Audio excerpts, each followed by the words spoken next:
Ever wondered why Switzerland, a nation synonymous with neutrality, has an astonishing 374,142 bunkers? It's a question that has puzzled historians and enthusiasts alike.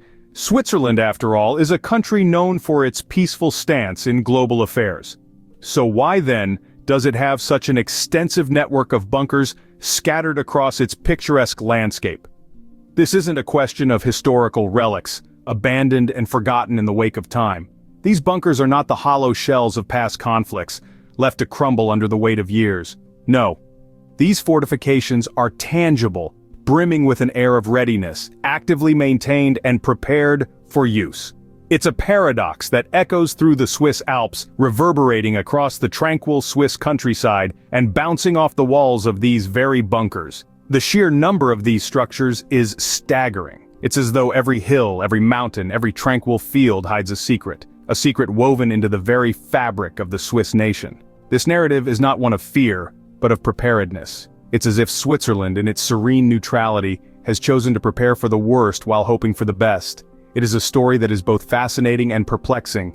How did a nation known for its pacifism come to possess such a vast network of bunkers? What events and circumstances led to their creation? And more importantly, why are they still maintained today, ready for use at a moment's notice? These questions form the core of our exploration today. As we delve into this intriguing narrative, we will journey across time, traversing the historical landscape that shaped this extraordinary reality. We will uncover the threads that weave this intricate tapestry of Swiss history, revealing a story that is as unique as it is unexpected. As we unravel this mystery, let's take a journey back in time to understand the origins of these bunkers. Switzerland's history of neutrality dates back to the Treaty of Paris in 1815. It's an intriguing tale of a tiny nation nestled in the heart of Europe, surrounded by powerful neighbors, yet maintaining an unwavering stance of non-aggression. This neutrality was not a choice made out of fear or lack of strength, but rather a strategic decision, born out of a desire for peace and stability. The Swiss Confederation, as it was known back then, was a patchwork of cantons with diverse cultures, languages, and religions. The leaders of these cantons realized that their unity and survival depended on neutrality, so they pledged to abstain from participating in foreign wars unless attacked. Now you might be thinking, if they're neutral, why did they need to prepare for war? Well, that's where things get interesting. You see, despite its pledge of non-aggression, Switzerland has always understood the importance of being prepared. The Swiss have a saying, hope for the best, but prepare for the worst, and this has been the cornerstone of their defense policy. Switzerland's neutrality was never about pacifism or an unwillingness to fight. Rather, it was about avoiding unnecessary conflicts and safeguarding the nation's sovereignty. Throughout history, Switzerland has maintained a strong, well-trained militia ready to defend their homeland. Their defense strategy was always based on deterrence. The idea was simple. Make any potential invasion so costly and difficult that it would deter any would-be aggressors. And so, Switzerland invested heavily in its defenses, building fortifications, training their citizen soldiers, and yes, constructing those mysterious bunkers we talked about earlier. Every Swiss male citizen was, and still is, required to undergo military training and serve in the reserves, ready to defend their homeland if needed. So, while Switzerland's stance of neutrality has certainly kept it out of many conflicts, it doesn't mean the nation was ever unprepared for war. Quite the contrary, as we'll soon discover. In the late 1930s, the Swiss government initiated a massive defense project known as the Swiss National Redoubt. As storm clouds of war gathered over Europe, Switzerland, a country deeply committed to maintaining its neutrality, decided to take an extraordinary measure. They embarked on a strategic plan to construct an extensive network of fortifications and bunkers throughout the country. This was not just an architectural undertaking, but a statement of intent, a symbol of Switzerland's resolve to protect its independence at all costs. The Swiss National Redoubt was monumental in its scope and ambition. It was a project that would span decades and transform the very landscape of Switzerland.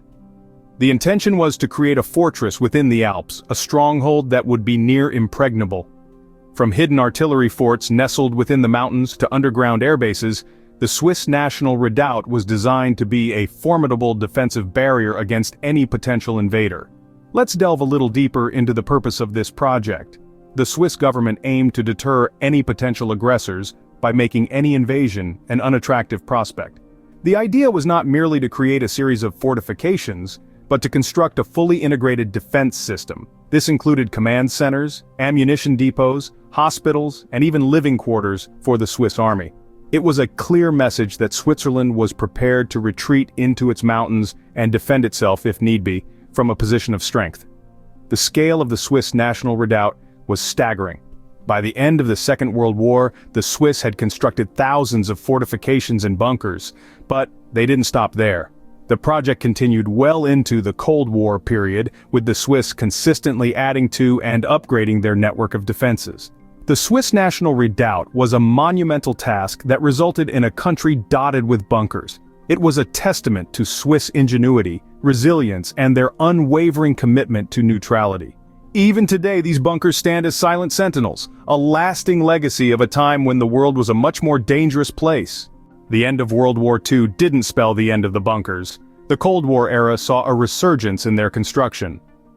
The Cold War, a tense period of geopolitical rivalry between the United States and the Soviet Union, cast a long shadow over the world, and Switzerland was no exception.